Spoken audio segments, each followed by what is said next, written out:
Good afternoon, and I also thank you for being here today to honor Senator Joseph Tydings and support the horses that each of us cares so deeply about and that Senator Tydings and Elvis cared so deeply for.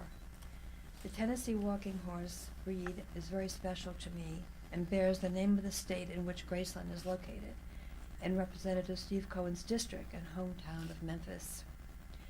Elvis and I had Tennessee walking horses for many years and still house several of them at Graceland to this day.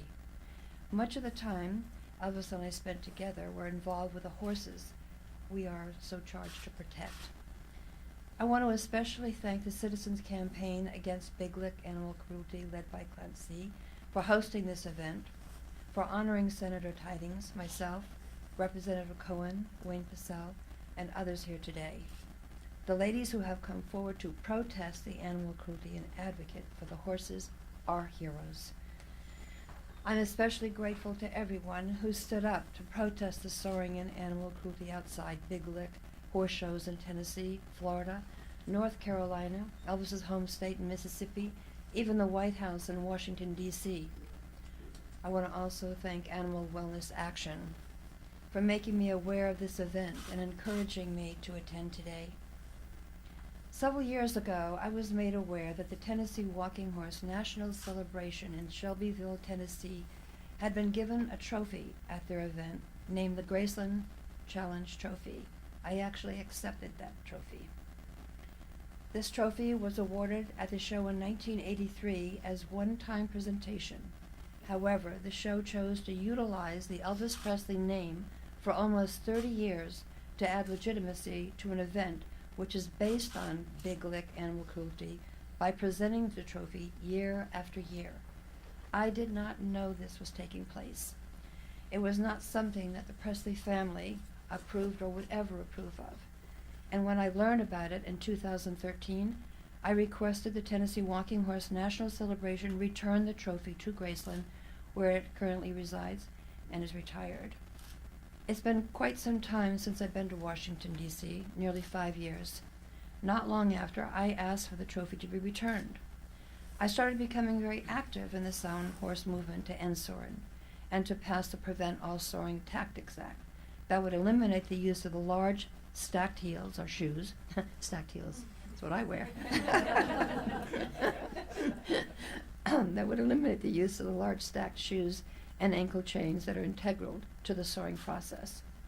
5 years ago, I came to our nation's capital to advocate for the passage of this legislation and met with numerous legislators, including the bill's lead sponsors, influential Republican leader Kevin McCarthy, and others. Since that time, I have made countless appeals to the leadership and to members of Congress to bring the passed act for a vote, but they never have, because of a handful of federal legislators from Tennessee and Kentucky who have close ties to the pro-soaring coalition in those states that blocked the measure. And this is really the stop of what's happening and why we can't get it passed. It's because of the good old boys. Sorry about that, but that's what it's about. A few years later, I advocated for the enactment of a USDA regulation that would have removed the heavy stacked shoes and ankle chains, and I spoke before the public at a USDA listening session in California. That regulation was finalized by former Secretary of Agriculture Tom Vilsack, but it failed to be recorded in the Federal Register and was later rolled back by the Trump administration, leaving the horses more vulnerable to abuse than ever. Since that time, the USDA has allowed soaring to run rampant, and the Big Lick faction has continued to snub their nose at the law, the very Horse Protection Act that Senator Tydings authored, and Congress passed in 1970.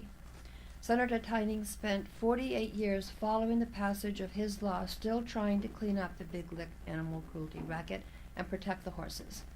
I'm here to see that his work is carried on. I'm so grateful to the Tydings family, and particularly Ben Tydings Smith, for carrying on his granddad's legacy to the end of this despicable animal cruelty. The recent election was one that will hopefully prove to make life better for these horses. I'm told that the Tydings fellow Marylanders, House Speaker Nancy Pelosi, and Majority Leader Steny Hoyer, knew Senator Tydings well, and they want to also help protect the horses. In fact, Majority Leader Hoyer has been a co-sponsor of the PAST Act in every Congress since it was first introduced.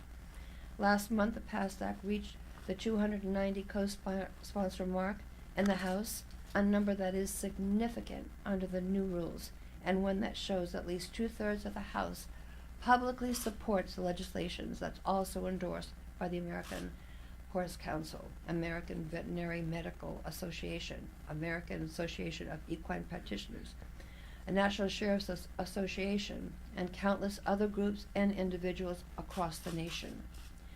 Representative Steve Cohen from Memphis has been a tremendous leader on this issue, a white knight, one who has burned the midnight oil to help protect the horses and the great state of Tennessee that has been marred by soaring for more than half a century. He's the only member of the Tennessee delegation that's been willing to speak out and step up to help, and I commend him. All of us do here.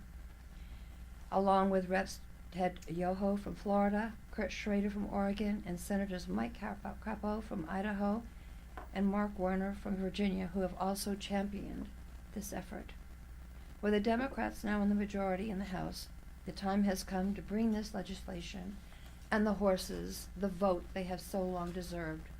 We know we have a great friend in House Majority Leader Steny Hoyer, and hope that he takes the lead in introducing, we hope he takes the lead and introduces in the PAST Act, along with Reps Cohen, Yoho, Schrader, and others, and rename the bill the U.S. Senator Joseph D. Tydings Memorial PAST Act to honor of Senator Tydings' legacy.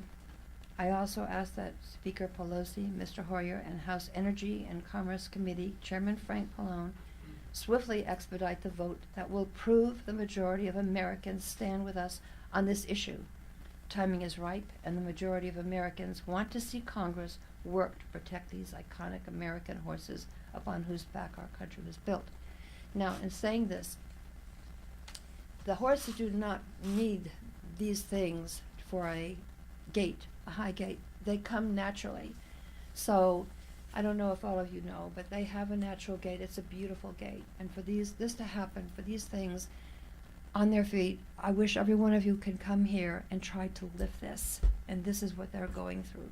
And when they try to, like he said earlier, lift that leg up, it's from the pain that was taken from this and the pain that they carry on. So it's time to get this done, and we're all here and hope that, this progress is made. Thank you very much.